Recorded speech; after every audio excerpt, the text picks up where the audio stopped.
नमस्कार, गीता ज्ञान इस वीडियो में आपका बहुत बहुत स्वागत है।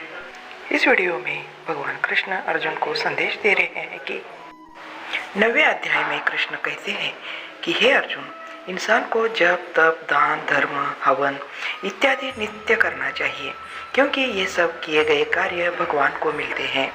भगवान एक ही दृष्टि से देखते हैं, परंतु जो इंसान सच्चे मन को उनके अपने मन में डाल देता है या धारण कर लेता है, वो भगवान को अति प्रिय होता है।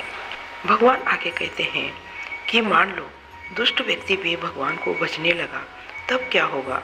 क्योंकि भगवान तो भेदभाव नहीं करते। तब अर्जुन, उस दुष्ट व्यक्ति को भी साधु ही कहना चाहिए, क्योंकि वह भगवान के नाम को जपना तो शुरू किया है। दुराचारी का साधु बनना बिल्कुल 100% सही होता है, परंतु उसको दुष्ट प्रवृत्ति छोड़कर भगवान को भजना शुरू करना चाहिए। हमारे हर संकल्प और कर्म के पीछे भगवान ही होते हैं। महाभारत रामायण में कितने दुराचारी लोग थे, परंतु उन्होंने भगवान की आराधना कर यह हासिल कर लिया है, बड़ा सा बड़ा पद उनको प्राप्त हुआ था। भगवान कृष्ण ये भी कहते हैं कि ऊंच नीच अमीर गरीब यह सब इस दुनिया में चलता रहता है।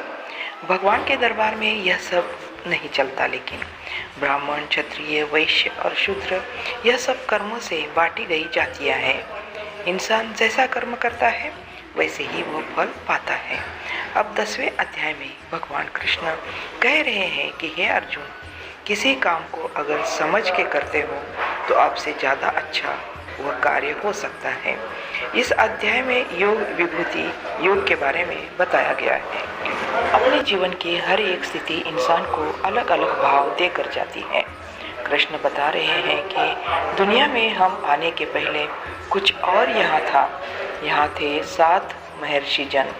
महर्षि जन के भी पहले थे 4 सनकादि, अर्थ मन बुद्धि चित्त और अहंकार। इस जगत में हम जो देखते हैं जो सुनते हैं उससे हमारे मन में भाव उत्पन्न होते हैं।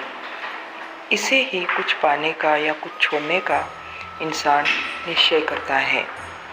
अब इंसान अच्छे विचारों को लेकर भगवान को भजता रहेगा तो उसके मन में शुद्ध भाव ही आएंगे।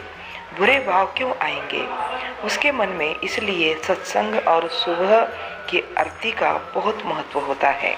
आगे भगवान कृष्ण कहते हैं कि हे अर्जुन, हमारे ऊपर कृपा करने वाला भगवान तो हमारे ही पास है, उसे इधर उधर ढूंढने की जरूरत नहीं है।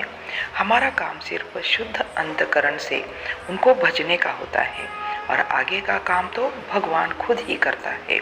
भगवान हमारे योग और हमारे कर्म को कभी नष्ट जाने नहीं देता, वे तो हमें मुक्ति देता है। महाभारत युद्ध में अर्जुन युद्ध छोड़ दिया था। युद्ध भूमि में बीचों बीच खड़े होकर युद्ध न करने का वो ऐलान कर रहा था। इसीलिए तो कृष्ण ने उन्हें ज्ञान देना शुरू किया था और अर्जुन ने उनकी बातों को ध्यान से सुनना भी शुरू किया था। इंसान भी गुरु की बातों को ध्यान से सुनता रहे तो उसे सब ज्ञान मिल जाता है।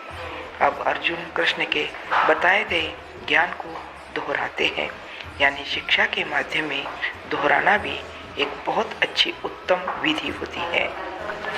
इसलिए इंसान परीक्षा के दिनों में पहले दोहरा देता है, क्योंकि वो परीक्षा में सब कुछ लिख सके।